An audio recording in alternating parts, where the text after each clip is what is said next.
Hi, everybody. Hello. We're Hello. Ah, here. um, Yay! we're talking about. Well, let's put up our yeah, it's this first. It's CLCI live. Yeah.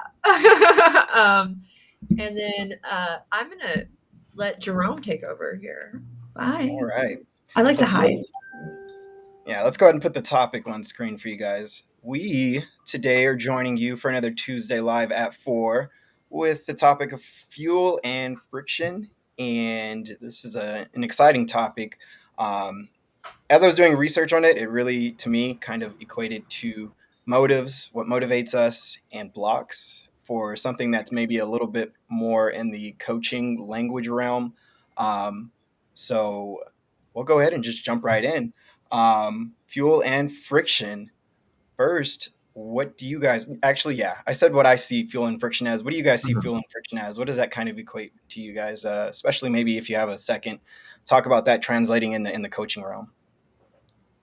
Um, I guess fuel versus friction, not versus friction and friction. You got to consider both. But it seems like most people think about fuel. They think about how to make the most attractive offering to people. But what they tend to neglect is the friction.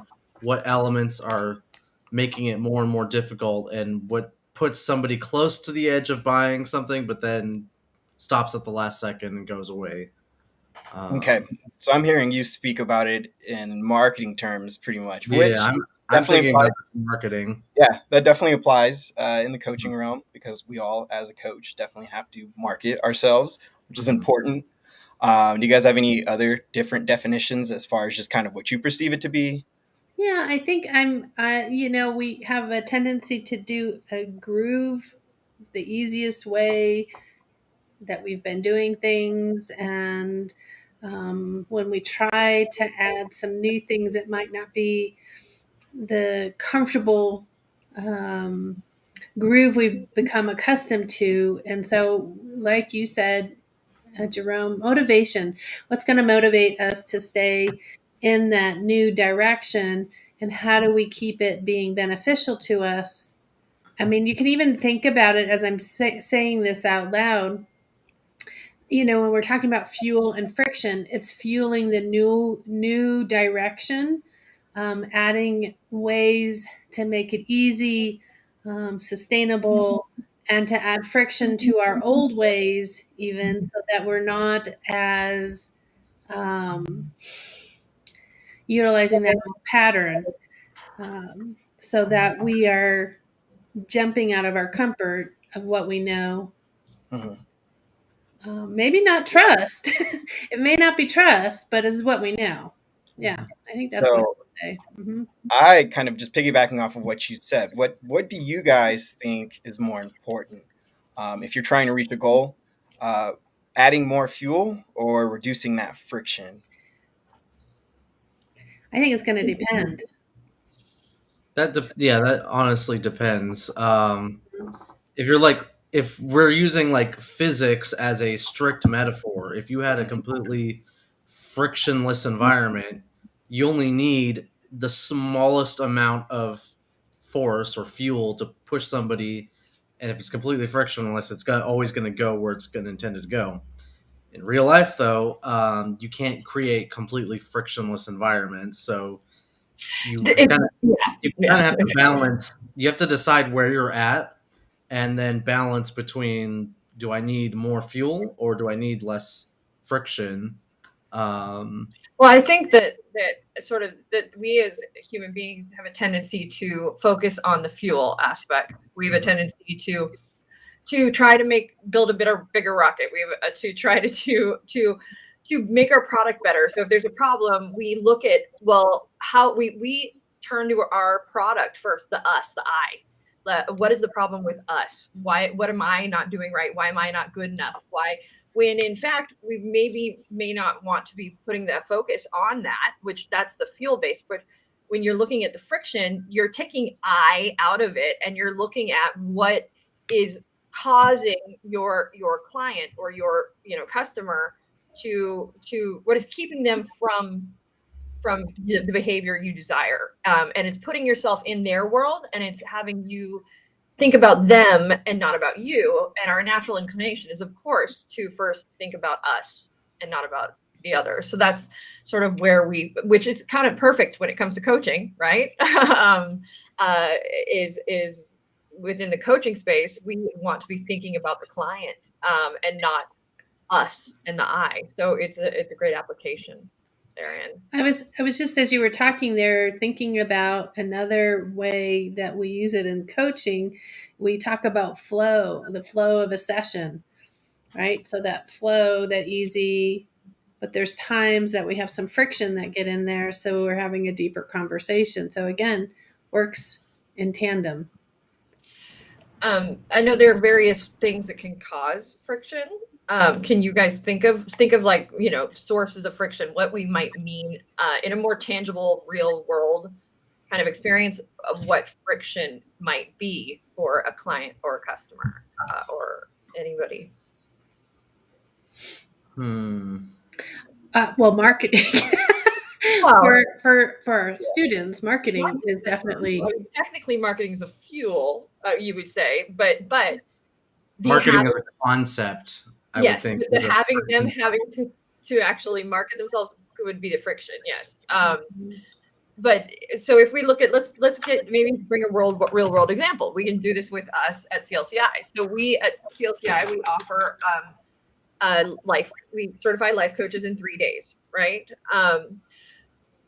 What are some of the things in our process, the process of somebody getting to our classroom and actually setting foot in the classroom, that could be, and whether or not we've addressed them, that could be a source of friction?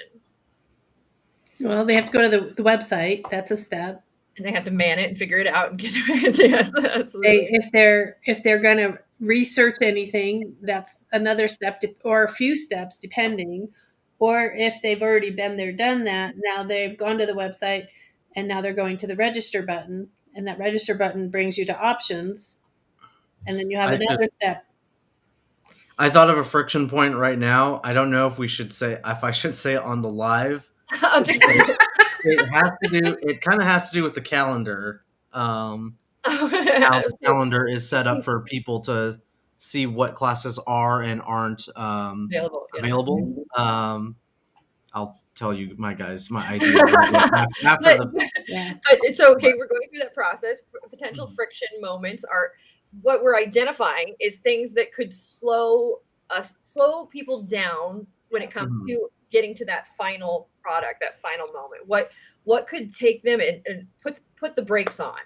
And the inclination of a lot of people, if somebody wasn't buying our product, let's say, or coming in to get certified, we could be going, well, we need to make a better class, we need to hire better facilitators, we need to put more money into marketing, when in fact the issue might actually be that we need to look at the process of how they are getting to us and see what's getting in the way and see what's preventing them from, and it's about getting in their shoes, and it's less glamorous, right? It's not as pretty as making a better class, or it's because you have to go and look at things that might be wrong or might be, causing some issues for them and fix them, which is, it's work, right? But we've done a good example of that, I think, with including teaching how to start a business and marketing in our third day, because if you didn't have that, or if we didn't have that, and it was all 3 days of just pure coaching skills, there's the friction point that somebody who's considering us might be like, well, I don't know how to even start a business. I don't want to start a class when I don't even know how to start a business or market myself as a coach. So there's a friction point, but we've removed that friction point by including it into the curriculum of our classes. Let's see, Vincent Lister, the perception that well, and I'm not going to lie, that perception exists out there. It is a thing. Not in fact the truth, but that's okay. I mean, I'm a shyster, but whatever. That's not a CLCI wide thing. That's just a me thing. So with regard to friction and fuel, any other thoughts for, let's say if I'm a new coach, right? I'm a brand new coach. I want clients to hire me. What kind of frictions could be happening that would keep the client from hiring you? What could be getting in the way that isn't about you, the coach, is about the client and their life experience, and maybe even the experience of hiring you? I think maybe potentially just in general, them having reached out for help, maybe not necessarily reaching out to a life coach, but maybe they went down the path of, actually working with a therapist or something like that, and that didn't necessarily work out for them. Maybe exploring different avenues doesn't necessarily kind of equate to them as the solution. So even though life coaching is much different than therapy, maybe they see that end result of them not receiving the help that they're looking for. Maybe that's still going to be something that's presented to them subconsciously. Um, okay, so I think that it's almost falling into a fuel kind of thing, but let's break that down. So if it's about the end result, right? It's them not seeing the end result. Mm-hmm. How could you as a coach have them see that, I guess, and reduce that friction? Great question. As a coach, could you try to have like a trial session and ease them into something? If they're confused, if they're not sure what they're getting themselves into, offer a 20-minute introduction. Let's chat. Let's just get to know each other. Let's reduce that friction that you might think life coaching could be, and let's use it to fuel you into further sessions. That's a great, amazing, and you'll see a lot of coaches that do that. They do that. It's for two reasons. It's not just to reduce the friction for the client, that concern, and alleviate that stress for the client. It is also for the coach as well to see if they're a good match and if it's a good thing. But that is a huge way to reduce that friction. Amazing, thought there, and that's why a lot do that. I think another way is we can present testimonials, etc. But to show and demonstrate results, in such a way, and actually have people that have experienced those results and see them and put them out there. I think another possible friction for coaches who are trying to get clients and put themselves out there is kind of it's the path. It falls in the grounds of path of least resistance, essentially. Mm-hmm. And a lot of times there are hoops that people have to jump through to get to the point of coaching, and reducing those hoops, all of those, and just getting more direct and to the point, I think can be very great benefit. Lisa, you have in couples coaching, any thoughts with regard to friction and how it comes into play? Well, there's all kinds of examples. Let's see if I can narrow down to a concept. It's in that space. What they're coming usually in is to find the fuel, right? To find something that's going to move them in a direction different than where they're at in that moment. Where they're at in that moment, there's more friction, and the wanting to be right is the friction, I think, a good portion of it. And it's not that they want to be right at times, they want to be heard as well. But that friction of their behaviors, because behaviors is a big part of this, right? We're talking about behavior changes through this conversation.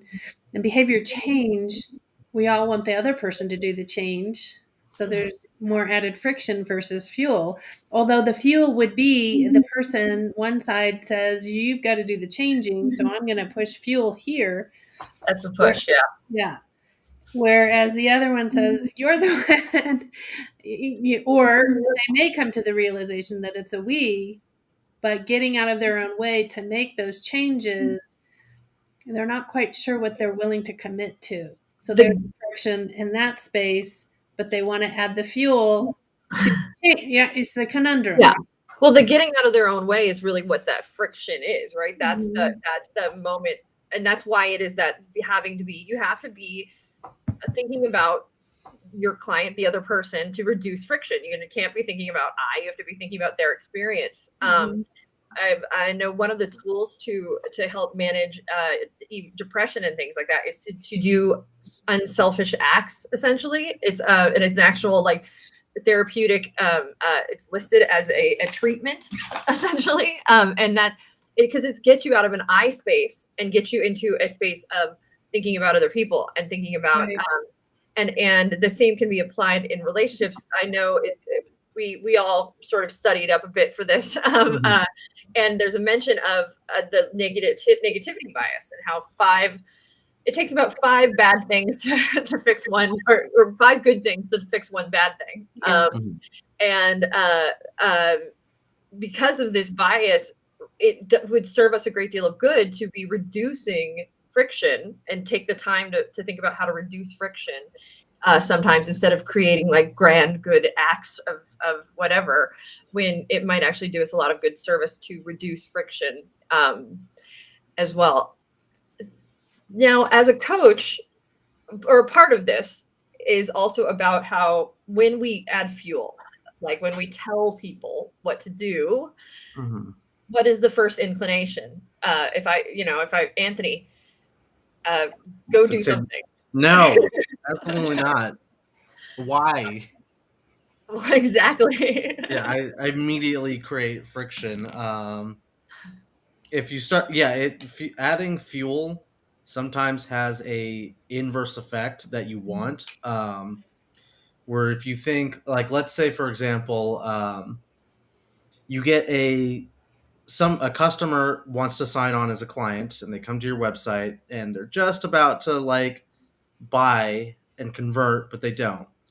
So what's one of the options you can do to add fuel? You could call them. You could keep calling them until they, block you or report you to the police for harassment. Sometimes that's an extreme example, but adding fuel and trying to put more fuel into the system isn't always a good thing, and it will have the opposite effect sometimes. Do you know what could, though, potentially get your foot in the door? Is to ask that client why. Yeah. Why is it that you clicked away? Why is it if you I'm not here to sell. I don't want to get. I want to know, and it will be important to me why that happened. And to be genuine in that moment, you can learn a lot. And it's true, you're not going to have that resistance because the client doesn't think you're trying to sell them something, right? They think that you're trying to. Now you're inquiring about them, and what is everybody's favorite thing to talk about? Think about how did we experience our lives? Yes, me, exactly, Kyle, exactly. Kyle, what are your thoughts? You're sitting down there quiet. On if you were to tell me something to do, of course, the mindset is I don't like to be told directly what to do, but if you try to work with me to eliminate some of the friction that I might have in my life and let me speak it out on my own, this is my barrier. This is what's getting me from point A to B with the stumps. I think focusing on the friction rather than just giving me compliments and you're doing such a good job could be more, could lead me more to success or progress rather than just saying, this is what you need to do. It's talking about what's the friction from getting you to that point, which I think could encourage someone as a coach. Jerome? Yeah, subscribe. I want to say this connects really well to kind of, as you mentioned, we did a little bit of research beforehand. There was a study that they were speaking about where there's a group of people trying to stop smokers from smoking, trying to quit smoking. And rather than have them, I'm not sure exactly how they got the participants to do this, but rather than have them actually, have the negative side effects of what smoking can do to you be recited to them, the smokers themselves, they got them to recite the negative benefits of being a smoker, and them subscribing to that process was much more effective in them making progress to quit smoking, which I think is, again, this is you subscribing to a process that makes it personal. And it, at the end of the day, we don't like people to tell us what to do, right? So if we subscribe to a certain particular process by simply even sometimes stating it, it can make it feel a lot more personal and I think more achievable for us because it's in our world now at that point. It creates ownership, and we all like our own ideas the best, and sometimes we'll hold on to them to a fault. And so by simply bringing somebody into the process, right, and asking them why, having them be brought in, and this is what coaching is, right? Exactly. This is coaching. Is we're not giving the answers, we're not telling them what to do. Instead, we are being a part of their process and being curious and asking about their process. That is coaching to a T. The solution to friction is to coach, essentially, which is kind of awesome. Jerome Yay, brought up we an win example. again. Jerome brought up an example where I think maybe friction isn't a bad thing that needs to be solved. Sometimes friction can be a good thing. So, for example, if we're talking about smoking, going back to what Jerome said, the government and the states have created friction in terms of smoking cigarettes, where there's more taxes on it and it's more difficult to acquire. They've raised in California, they raised the age to 21 to buy cigarettes, but it's to accomplish a goal in mind is to have people stop smoking less. So by adding friction into that system, they've essentially achieved their goal by making it less desirable to do something. So to bring this into coaching, if your client has a goal in mind to stop doing something or change a certain set of behavior, maybe considering adding friction or an impediment of some sort might be beneficial, and maybe having them think about ways that they can sort of add friction to the system for whatever I they're was just trying gonna to do. I was just going to ask, so how would we do that with a client? So if we are coaching and we are coaches, and we're going to, so does anybody have anything that any behavior they would like to temper, stop, or minimalize? I would like to stop eating fast food.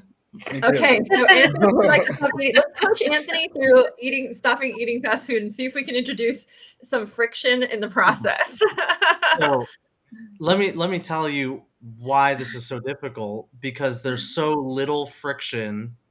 Or let me speak not in the coach terms. Let me just pretend I'm a client who's not going to be using friction as a Okay. code word. I live across the street from a Subway, an In-N-Out, and a Baker's, and a Corky's, which is like a 24-hour like diner. So it is very easy for me to just walk out my door, smell all that delicious fast food, and I could literally walk to these fast food establishments and be back in like 10 minutes. They do, and it's furthermore. Think about fast food; they have reduced friction. There's a drive-through. It's under. You're going to get in and out of there in under 5 minutes. You are.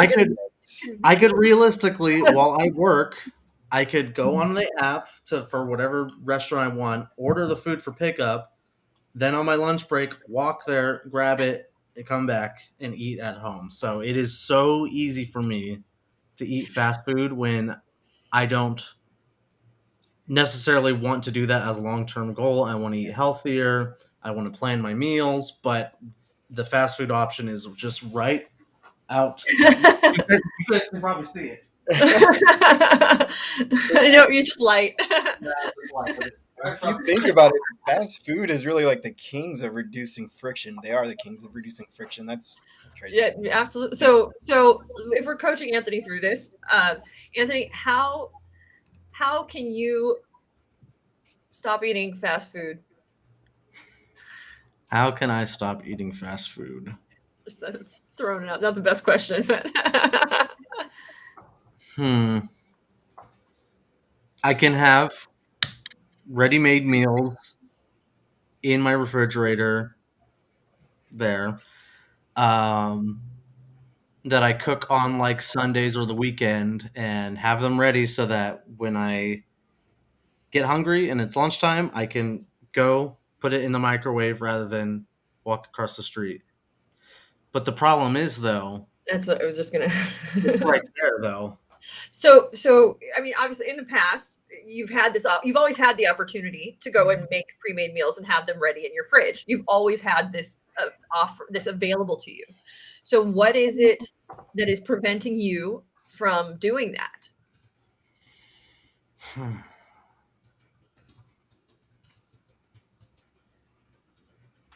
Can you say that one more time? Absolutely. So you've always had the option of making it more convenient for you to eat out of your own fridge, right? Having the meals ready, having them ready to go. That way you're not hungry when you open the door and smell it. What has prevented you from doing that? So, the effort to plan my meals for the week, budget my meals for the week, and then actually go to the store, get it all, and then cook an entire week's worth of food with very little counter space. Look, I got that's the counter space I got to work with, people. Okay, it's not a lot. I can't. It's very difficult for me to make a lot of food So in a short amount of time. Really quick, just to point out, right now he's pointing out frictions, right? So he's pointing out things that are preventing him from this thing. So the frictions are the having to budget and plan. The frictions are having to cook them in his small kitchen. And there was a third as well. It was Planning, going to the store, planning all the food I'm going to get. So, is there a way to reduce that friction?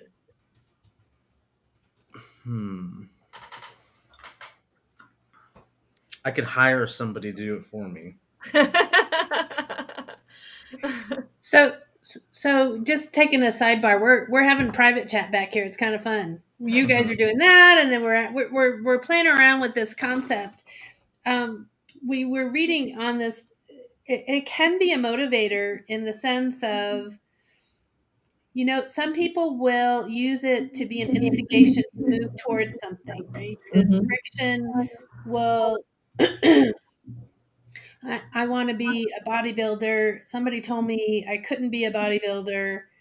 And so that's going to motivate me to move towards bodybuilding because I'm going to that's fuel. That's adding fuel. So like we've added fuel. But theirs was the friction, right? The resistance. Well, by forcing it on them, by giving them fuel, they've created that resistance. I think that there's three terms here. It's the friction, which is what keeps us from going, and then the resistance is when we sort of stop dead in our tracks and start retreating. Right. So it's understanding how a person operates. That's where I was moving towards. Yes. Yeah. So understanding if that friction is the thing that propels them to add the fuel versus the fuel that allows that direction can go, which in our reading, we learned that if we apply too much fuel, it can just die really fast too. Yeah, it can smother. Okay. Sorry. Just catching everybody up what we're doing behind the scenes. So with regard to Anthony, you had some moments. Yeah. How can you make that more seamless for you, reduce the frictions in your food preparing process?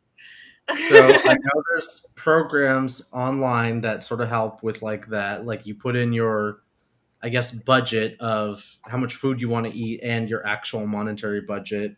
And you put in a few things like what kind of diet you want, like a paleo diet or, low fat, whatever. Decide all those factors and it puts it in and spits out like the ingredients you need to buy and how much they cost and how to like put a whole meal plan together. So again, these solutions have existed and you're aware of them. So what has prevented you from doing those solutions?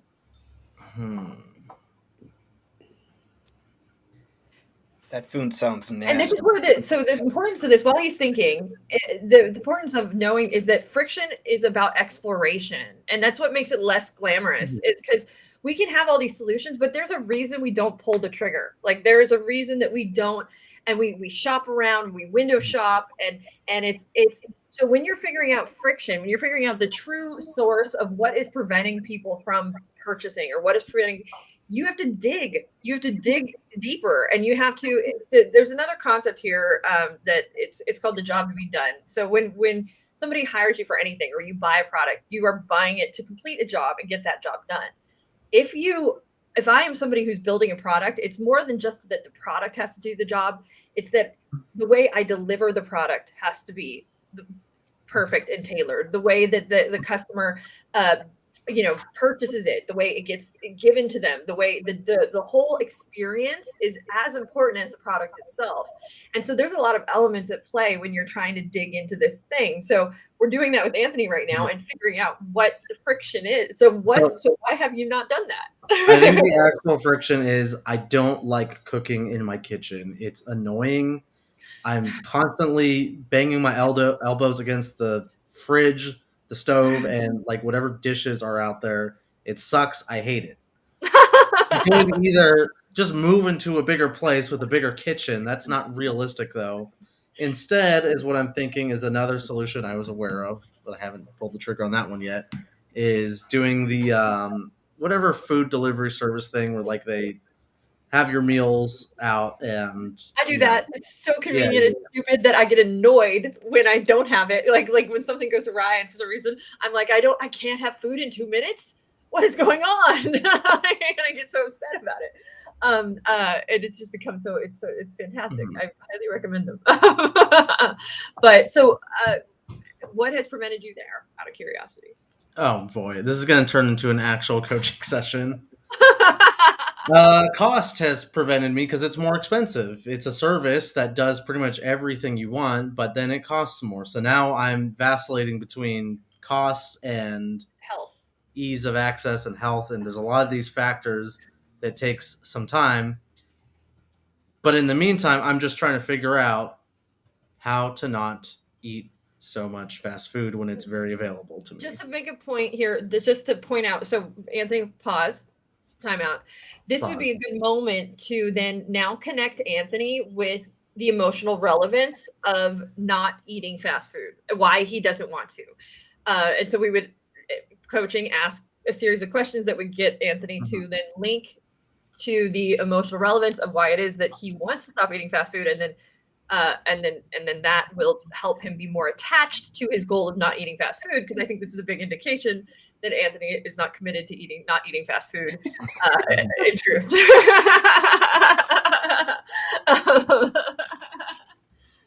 Which is not a coaching moment. That's why it's a big time out.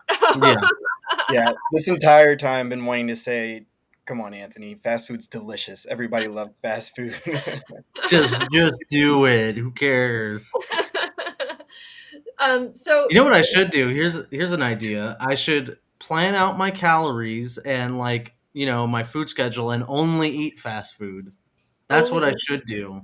Go the opposite direction. Like what was that documentary where they just ate McDonald's for like a month? Yeah. Supersize me. Yeah. And he was perfectly fine. So my question though, now this may not be a coaching moment again, but I'm just going to ask it. Mm-hmm.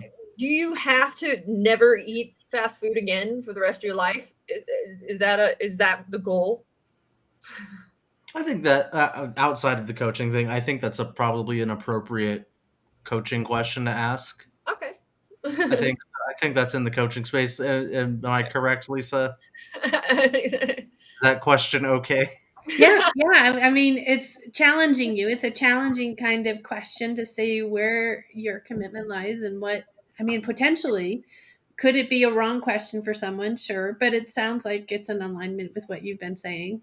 Mm-hmm. Only you can answer that in this moment, really, honestly, because you're It was a wrong question. No, it's do I have to never eat fast food? No. I can make exceptions. I don't have to abstain from fast food, and there are healthier options and cheaper options as well. It's just the frequency is a little too much, so it needs Okay. to lessen a little bit. So tell me, what exactly does lessening look like? Can you tell me what lessening is for you? I make a spreadsheet. I need to have first. I go back into my bank account. I get I get a what is it called? Like in science, when you're doing an experiment, there's the test, and then there's the Hypothesis? Hypothesis? no. There's the test Placebo? group that you test Oh, with, you're and gonna do like an A/B test. You're gonna do like a placebo, like yeah, what do you- no, it's like the control. control. So the Okay. control is I look at all of my purchases of fast food within the past, let's say, 3 months, and I average it out per week. Yeah. Do you have to be this specific? Can you? I mean, do you have Yes, to? You can't. Okay. So you that have is to. my client. That is my client journey. I'm going to be that Okay. specific. All right. All right. All I right. average So it out per week, and then I shoot for a goal of less than the average going forward, and I will try to like every week reduce that average until it gets to like say 0. this goal is not very specific right now for me. I mean, I would say that we have a goal of going to do the spreadsheet and everything. Mhm. So are you comfortable with that being the goal? And then next session we can talk about the more specifics. Is that Yes, but that is my goal now. okay? To- There was one word that you said in there that you used, and I just want to ask about it. Mhm. You said that you want to try to reduce each week and have less. You want to try to do that. Is that something that you want to try to do? I'm going to reduce it. That's a subtle coaching moment right there where you're just basically asking them, are you lying to me or are you Yeah. I got a question. Not to go too far off topic, but since it came up, Mhm. is that maybe inappropriate to ask in a coaching session? I guess in that moment, we see Anthony's making progress on that specific goal, so maybe that would be okay. But in general, I feel like sometimes that can kind of throw off a client where, they say, I'm going to try, and maybe they really are going to try. Um, and then you kind of challenging that with, are you going to try or are you going to do? Maybe I not. didn't, but notice I did not say though, are you Mhm. going to do? I said, I just want to ask a question when I want to ask about you trying. Is that something you're going to try to do? Mhm. And I did not give him the correction in that. I simply asked around the concept of try. And it could also be something that opens a door for them. Mm-hmm. That could be a further exploration moment where try, and maybe he's all right, you're right, I'm not committing, I suck at committing to things. That's really my problem. I also suck at committing to things. So it could be a chance for a deeper dive or deeper exploration by asking around that vocabulary and that choice of words, right? Mhm. Lisa, am I wrong there? Well, and because you guys are very familiar, you will get familiar with your clients, not as familiar as we are here necessarily. So we would probably, Yep. We're with each other 8 hours a day. well, I'm going to say that, we're going to probably use words that are going to challenge, but not with the sense of humor that we have here. I put in the chat, I would probably say, you mentioned you were going to try, define try to me. What does try look like for you in some fashion? So I would go down that path. Indeed. But the thing that I was noticing is when Anthony started the conversation, he was talking about eating more healthily. And then it went down to kind of the budgetary kind of discussion. So when you're thinking about what you're wanting your takeaway to be, Anthony, what do you think that's telling you? My health is directly tied to my bank account. The more money I have, the healthier I am, and the less money I have, the weaker I become and more less fit.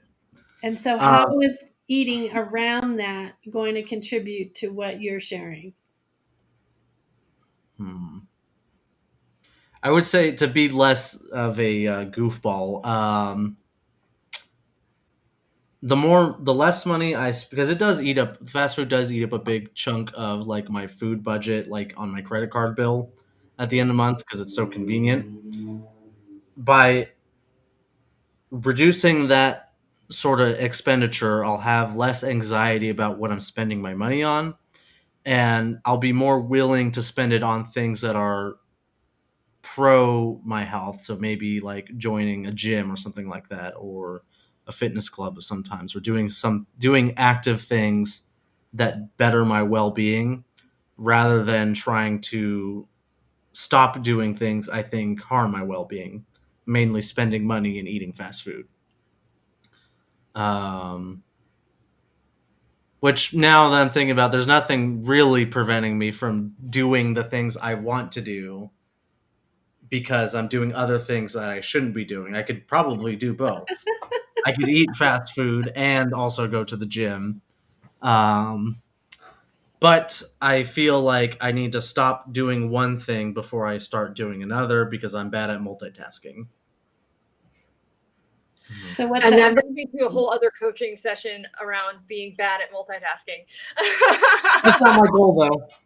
Also, I think we might have even detracted from the main point of this whole fake Yeah. coaching session was adding friction as a good thing rather than trying to reduce friction, because it seems like we just did in this entire session was trying to reduce friction in a different area of my life, where maybe a question to ask myself would have been like, okay, how can I make getting access to the fast food more difficult? Hide my keys. Hide my Well, he doesn't even have to He can walk, run. though. He can walk. Can a coach ask a client if they need fuel or if they need a friction? Yeah, absolutely. Do you need fuel right now, or do you need some friction to? What do you need? Maybe there's a different way to explain it too, because I think we as people are motivated in two ways: towards pain, away from pleasure, essentially, right? Or other way around, towards pleasure, away from pain. Some people are for both. Depends on who you are. Well, some gray area there. With regard to that, you could ask maybe your client, what would serve you better?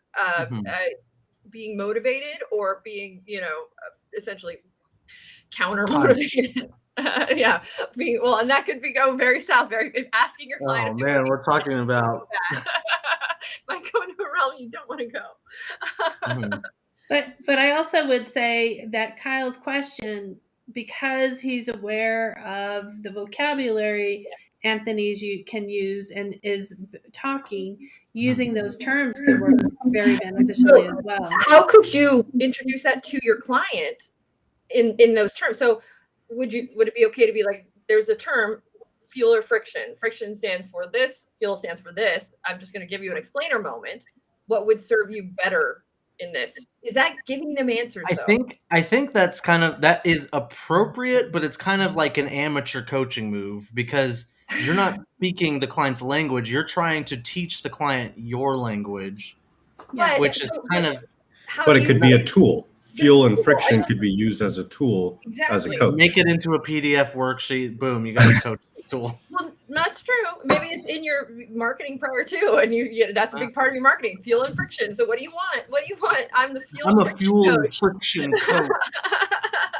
I'm a fuel only type of guy. I don't get friction. And I provide the lube you need to get rid of all the. Oh my god! Motivators are a big thing, though, that we can explore with coaching, and we do explore, and that's the fuel.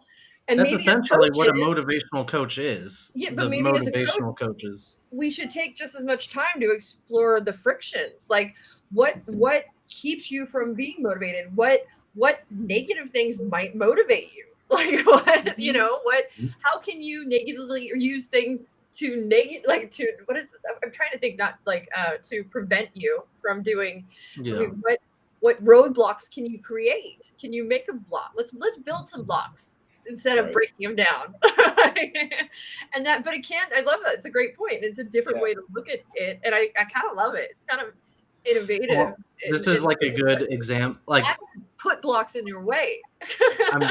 I'm probably going to use this metaphor in my blog now, but you like need for like to start a fire, to get an intended goal and to start a fire, you need both friction, which creates the heat, and you need the fuel source to create a fire. You can't have only fuel and only friction. You need a little bit of both. Well, and that's the analogy that they give too with in the podcast that I wrapped me onto this quickly, was the a bullet, right? When somebody asks you what makes a bullet fly, most people would say gunpowder, maybe aerodynamics. But the truth, I mean, aerodynamics plays a huge role in it. But most of us go to the gunpowder. We go to the fuel, the thing that's like going to propel it out. But in truth, if that bullet was shaped like a piece of paper, it will not fly the same because it's going to get a tremendous amount of friction. Oh no, I've shot paper watts before. They fly. Well, I mean like a flat piece of paper, not like a wadded. Well, you can take the example to the bullet itself, because you have fuel, which is the gunpowder, and you have the friction element, which is the firing pin. Yeah. And you need both to actually cause the bullet to explode, because fuel will just sit there and never do anything unless there's the friction element. Mm-hmm. So, for example, when we talk about pain points in a client that cause them to seek out a coach, those are friction elements in their life that are causing them and motivating them almost, and a fuel element too, because they need something to sort of motivate them too. The friction is the space we can live in, right? Forever. Like that's like we can be stuck in there. But then what happens is you add the addition of the inciting incident. So we can live in this space of sort of discomfort for long periods of time, but then something will happen, and that's the firing pin, right? That will then propel us into, we have to change, something has to be different, something, right? So you need both elements. You need the element of, I'm not happy with my life, it's been going on for long enough, blah, blah, blah. But we can exist like that until there's a major incident typically that goes on that rattles us enough to go, I need help. And that's that fuel. That's really like, and they're separate though, because there's the incident would be the fuel, the existence in sort of like, I'm not mediocrity or what have you, or complacency, is the friction. But when you combine them, boom, you have change, and you have motivation, you have movement, you have momentum. So would it be fair to say that we live in pretty much our entire lives, they're just made up of friction? Sometimes you get a little too much friction, so you utilize some of that fuel to go in a direction to kind of, work away from that friction, I would say. It was funny because I had an opposite thought the other day where I was like, we're always doing something. Like, we're always doing something. It may not be productive, but we're always doing something. Like, we're laying, we are dying, we're doing, right? Yeah. We're always doing things. And so we're always existing sort of in the state of fuel, like moving. And then what happens is we get frustrated when friction sort of starts, like it gets in our way. It like keeps us from doing whatever it is we want to do. And when it's enough of it, it puts us dead in our tracks. So similar, like both is true. I think both are true. And if you just a different perspective, a different way of looking at it. This whole conversation also is just an exercise in like, how far can we take a metaphor? Right. Right. Like something to like bring something very complicated down to like, its bare essentials that we can kind of talk about and apply to a lot of different scenarios.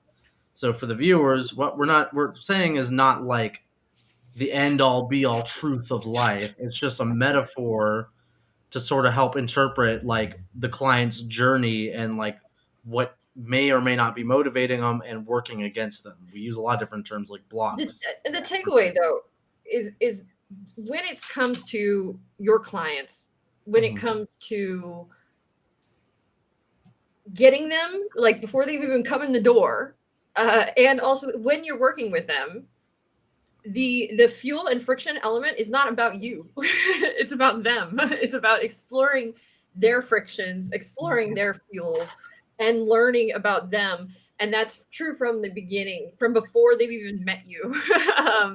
And that's true all the way through the process. So in your marketing, in your everything, it should ultimately always be about them and exploring more and learning about them.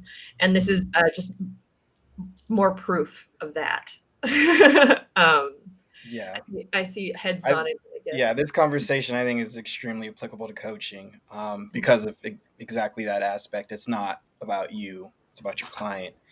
And digging deeper into what can pretty much essentially alleviate some of that friction is, to me, I think a major portion of what a coaching session is. And I asked it earlier in the stream. I think my personal conclusion as to whether removing friction is more beneficial, just in general, or adding fuel. I think removing that friction, to me, is probably a more important aspect of this conversation, and that's probably why I went with that analogy when I said we live in a world of friction, and whenever you start feeling that a little too hard, then you use some of that fuel to kind of go in whichever direction you need to either alleviate it or fight back against it. 5 times more. And I'm going to shut up after this because I talk too much. I've worked with several coaching clients, and the inclination so much of the time is, I need to charge less. I need to charge more. I need to build a program. I need to be doing webinars. Maybe it's none of those things. Maybe what it is you need to be putting yourself in the shoes of your client, your potential client, and asking what is preventing them from basically hiring you, because they're probably already sold on you. If there's something preventing them from giving you their money. If they're your fan, they're following you. But for some reason, they're not converting. You got to ask, okay, what else is going on? And it may have nothing to do with you. And so it might have to do with you seeing how you can help solve a problem that has nothing to do with you, which is kind of a very selfless act. And also why people don't love to do this exploration.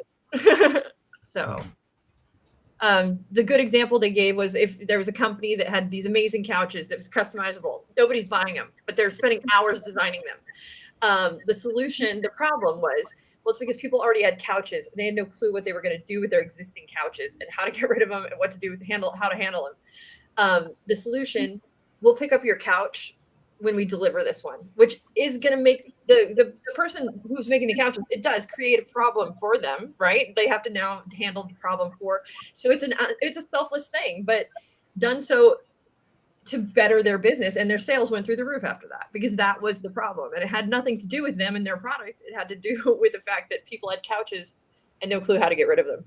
Yeah. So the solution may not have anything to do with you ultimately. Mm-hmm. Or it could have everything to do with you. Like, there was another example that I listened to where there was, I forget which school it was, but they were asking for very personalized, submissions to actually go ahead. It had nothing to do with the school itself, though. It had to do with the process, like, that they were putting them through. Yes, exactly. So, I mean, as opposed to other schools, which maybe even wouldn't be as prestigious or considered as prestigious, they were getting many more applicants because the process was just much easier. Mm-hmm. Mm-hmm. So that's never make things more difficult for your customers and clients. Path of least resistance. Just give them the path of least resistance. The less web pages they need to go on, the less clicks that they need to get the product or your services, the better. And if it's still not working, maybe ask them. I mean, get out of the space, maybe, and ask the questions that you're maybe have been too afraid to ask. Why is this going on? Why is this happening? And because you might discover that it's not about your website and it's not about your advertising. It's about something else entirely. And then maybe there's a way for you to solve that. Yeah. If you are a coach on your first time and you talk to a client, would you be necessarily looking for their fuel and looking for their friction? Or is it too soon to predict on that first conversation? Do you really need to get to know somebody to determine what's really fueling them and what's their frictions? I think that no, I think you can find out a lot in the first conversation, because that's that first conversation person is the one that's going to hire you, right? That's now people don't always know why they're being motivated. And I think a single person is not a fair sampling. I think that I would say you want to have talked to 20 or 30 different people and then ask the same question different ways or multiple times of the same person, because we as people don't often, it's the forefront at first answer is often not the right. I'm not going to say right or wrong. It is the right answer in that moment or for them, but there's a lot behind it that we might be missing. And so give people the opportunity to answer your question more than once. And because the first answer is not law and not always the full picture. So ask again, ask in a different way. Is that, I'm delayed? Am I delayed? No, No, I don't think so. I think we're about to wrap it up, though. Yeah, I'm just noticing was just how gonna- dark it is getting in everyone's screen thanks to daylight savings. It looks like I know. I was like, I need more Yeah. lighting in my house now. I need bright. So do we have closing thoughts on friction versus fuel? I can say mine. It's like driving a car. You have pedals to both apply friction, the brakes, and a pedal to add fuel. And you can't drive a car with only using the gas or only applying the brakes. You need to accurately control both and decide for your purposes and goals what you need to do. But being aware that friction and fuel are factors, you're on the right track. Yeah. Nobody's gonna beat that analogy. Who's next? Try. I guess it really just equates Try, to I dare you. I mean, to me, it equates to something that a lot of people try and pursue, which is balance. Me being an advocate in that, which I feel is impossible, but it is that process of going through both fuel and friction that kind of makes everything kind of move and go and make sense. Again, as Anthony was mentioning, there can't be one without another. I mean, I guess there could, but there wouldn't be a whole lot of action going on. So being receptive to both. Too much action. We would just be like, "Wah!" Yeah, You but get I an think explosion. what's important is just being receptive to both and understanding that they both exist, and they both are necessary components, I think, in this conversation to create action. So I'm going to go with some remembering the friction piece is what's preventing the ease of the next movement analysis, where fuel can be added to create removing those blocks to allow that next step to be an easier solution than having to go through many things. I was reading Netflix had got the corner market on it because they now have that ability to just start your next session you're watching, whatever you're watching program wise, it just goes to the next program. Yeah. With removing having to pick up your remote and push play, they took away the friction and they got more people watching and stayed watching. So that was kind of an interesting piece that I read. Their entire business model is built around reducing. I mean, seriously, that if you look at the history of it, it's kind of. I mean, they're pretty amazing. And then Blockbuster. I'm sorry, Blockbuster. We were doomed from the start. Kyle, do you have closing thoughts? I can't top your car analogy because I think that's perfect. You need to be mindful of the friction and you need to be mindful of the fuel, and things work at appropriate times of what's going on and what your problems are. If you need more fuel, it's okay to be receptive to your fuels and let that motivate you. If you need some friction and you need the barriers to let you realize this is not what's going to get me to where I want to be, then throw some friction. Realize what your barriers are and let those be mindful to you. So fuel and friction and the car analogy is probably the best that you can do. You need to apply the brakes when the right time is to, and you need to give some gas when you need to get there. I agree. I completely agree. I have no final thoughts other than if anybody out there is like our Jerome here and they hate it when it gets dark earlier and it makes them sad. Please message me so we can have a support group and we can start with those, because I absolutely hate when it's dark out. Yeah, we'll get past it. I'll get past it. I apologize that there's a friction created by time change in the seasons. Jerome. Also, help I would. Lisa put in the car analogy first before I said it. I just saw it in the chat. Oh, nice. I was reading the private chat. I wasn't reading the sidebar chat where like everyone else sees it, and I independently came up with it, but I am not the first to say it. I was giving him guff in the background. I'm going, hey, you stole my car. I didn't see it. Lisa, that is a good example, though. I will give you credit as first dibs. There's a timestamp as well, so everybody knows. Great minds think alike, right? There you go. That's the way. Real quick before we sign off, I want to again ask anybody watching out there in the world, if you have anything you want us to talk about, put it in the comments. Do it. I challenge you, if you're watching this right now, to put a topic in the comments. Do it.